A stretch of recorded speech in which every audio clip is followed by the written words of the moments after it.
네, 안녕하세요. 오늘도 중국 황제의 서화사랑에 대해서 말씀드릴 성균관대 조민환 교수입니다. 오늘은 그 걸륭제의 인장문화와 그 다음에 실제로 걸륭제는 글씨만 잘 쓴 게 아니라 또 그림도 나름대로 잘 그렸습니다. 그런 어떤 흔적들을 살펴보고, 그리고 이제 이런 어떤 그 황제들의 그 서화 탐닉, 사랑이 이제 실질적으로 이제 어떻게 평가받았는가라는 그 부분을 잠깐 말씀드리도록 하겠습니다. 걸륭제는 그 자신이 그 실질적인 엄청난 그 수장가였고, 그런 점에서 이제 자신이 한 번씩 봤던 그런 그 작품에 대해서 나 이거 봤다라는 흔적을 남깁니다. 이런 식으로 이제 여러 그 인장들이 있는데, 이런 인장들을 이제 적당히 찍었으면 그 나름대로 의미가 있는데, 그게 아니라 그냥 여기저기 아무데나 사실 찍었던 그런 정말 못된 짓을 했던 그 것들을 또 우리가 볼 수가 있습니다.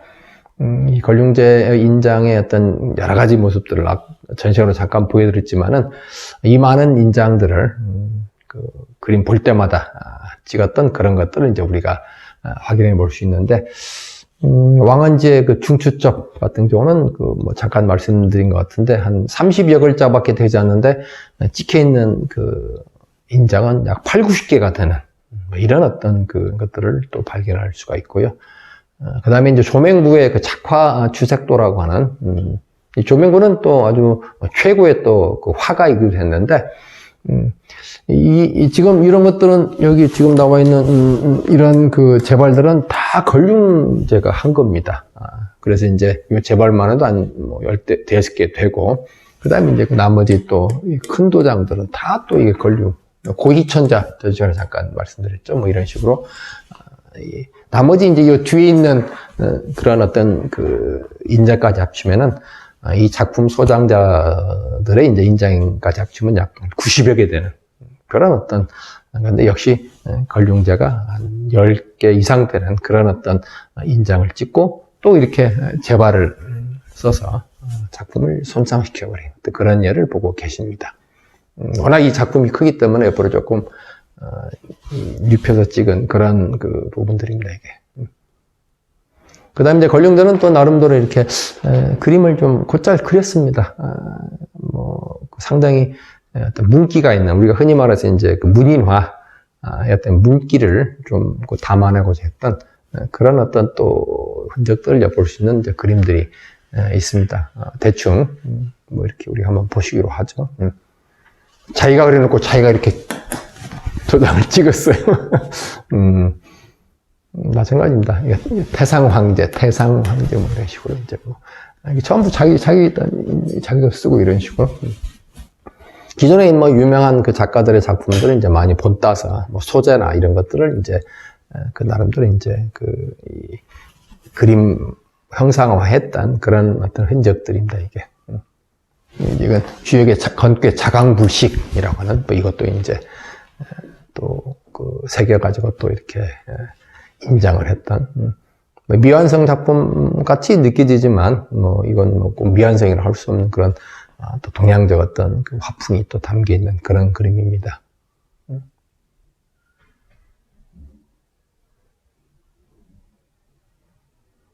이런 그림 같은 경우는 조금 어설프지만 웬만한 전문 문인 화가의 비긴들 정도로 상당히 또 잘 그려진 그림입니다. 우리 같은 것도 나름대로 그리고 좀 어설퍼도 이 정도만 그래도 상당히 나름대로 재주가 있는 황제라는 걸 생각해 보면은 그래야지 평가를 내릴 수가 있겠죠. 왜 이 그림을 그렸는가라는 그런 어떤 그 기록들을 또 저렇게 스스로 남겨놓은 엄청난 이제 여름철 같은 데면 이제 피서도 가고 그래야 되는데, 그런 어떤 피서지의 어떤 전경들을 이렇게 또 나름대로 그려놓고 또 많은 또 재발을 또 썼던. 자, 그러면 이런 우리가 지금까지 봤던 이 황제들의 어떤 서화사랑에 대해서 나름대로 평가를 좀 해본다라고 하면은, 이 유학의 경전에서 서경에 보면은 다음과 같은 말이 있습니다. 대왕으로서 이제 경계해야 될 걸이라고 하는 의미에서 완인상덕, 완물상지라는 이런 표현이 있습니다. 그래서 사람 가지고 장난치는, 사람을 무시하고 장난치는 그런 식의 행동을 한다는 것은 자기의 어떤 덕을 잃어버린다. 따라서 이제 사람들을 그렇게 가볍게 대하지 말고 항상 이렇게 존중하는, 이런 식으로 갑질하면 이제 문제가 된다는 그런 식으로 생각하시면 됩니다. 그런데 이제는 서화와 관련해서는 전통적으로 완물 할 때 이제 이 완자는 여러분들이 완구, 장난감 뭐 이런 완자입니다. 그래서 가지고 논다라고 하는 이제 그런 의미를 가지고 있는데, 이제 완물 할 때 물자는 뭐 여러 가지가 있습니다. 그런데 이제 실질적으로 우리가 이제 예술적으로 말하면 되게 서화 쪽에 이렇게 연결이 되는데, 근데 이제 쭉 우리가 봤듯이 황제가 뭐 나름대로 서예 쪽에 능력을 보일 경우에는 뭐 크게 문제되지 않는 경우가 있고, 오히려 그걸 또 정치에 이렇게 응용했던, 또 정치를 하는데 써먹었던, 사용했던 그런 것들이 있는데, 회화의 같은 경우는 조금 부정적인 그런 견해들이 많았습니다. 그러다 보니까 이제 그런 서화의 탐닉, 특히 이제 회화에 탐닉했을 때는 상지, 뜻을 잃어버린다. 이 뜻이라고 하는 것은 쉽게 말하면 이제 뭐 수신제가 있어 치국 평천한다라고 하는 뭐 그런 어떤 큰 어떤 뜻을 잃어버리는 그런 점에서 이제 이 서화의 어떤 탐닉하는 이런 부분들을 이제 좀 금기시했던 그런 것들이 좀 있기는 있습니다. 근데 뭐 정치만 잘 한다면, 그리고 그것을 적절하게 이제 시간을 운용해서 자기의 어떤 감정 표현을 뭐 제대로만 한다면 그 크게 문제는 안 됐던 거죠. 그게 이제 우리가 흔히 말하는 완물적정, 어떤 서화 같은데 또는 예술에 탐닉한다 하더라도 그것이 이제 적절하게 이 감정을 드러내는, 이제 쉽게 말하면 이제 어떤 절제된, 우리가 다시 말하는 중화의 어떤 그런 것에 이렇게 일치되는 경우라 한다면은 뭐 크게 문제가 안 됐다는 또 그런 어떤 양면성을 볼 수가 있습니다. 그럼 어쨌든 뭐 이렇게 글씨 쓰고 그림 그리고 하는 이런 것들이 조금만 흥미가 있다고 한다면 정말 시간 갈 줄 모르고 또 그것에 이제 시간을 투여하고, 그러다 보면 이제 황제 같은 경우는 우리가 휘종의 예를 보듯이 잘못하면은 황제는 나의 부업, 뭐 이렇게 되어버리는 경향도 발생하게 됩니다. 그렇다면 이제 황제 한 개인의 그런 서화 탐닉이 자칫하면 이제 또 나라의 어떤 존망을 이렇게 결정하는 뭐 이런 것들도 우리가 이제 어떤 중국 역사를 통해서 이렇게 또 확인해 볼 수 있었던 어떤 그런 점들도 있었습니다.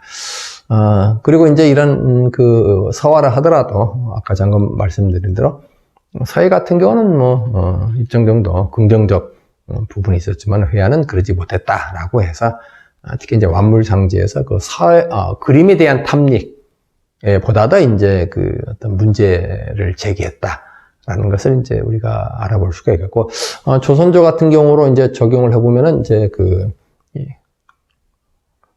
조선조 쪽에서는 나름대로 이제 서예에 재능을 보였던 인물, 황제들이 좀 있었죠. 제왕들이 선조, 그리고 영조, 정조와 같은 이런 분들은 나름대로 이제 서예에 대해서 좀 재능을 보였는데, 영조, 정조 같은 경우는 뭐 서예에 능숙함을 보였던 것들이 나름대로 상당히 긍정적인 그런 어떤 또 부분들이 있었던 것을 알 수가 있겠고, 성종 같은 경우는 이제 그런 서화에 탐닉하려고 했을 때 이제 신하들이 상당히 좀 나름대로 문제를 삼았던 뭐 그런 부분도 있었던 것 같아요. 그래서 이 완물상지의 차원만 아니면 사실 이제 황제들의 어떤 서화 사랑이 뭐 일정 정도 또 나름대로 긍정적으로 받아들였던 이런 부분도 있었다라고 그렇게 말씀드릴 수가 있겠습니다.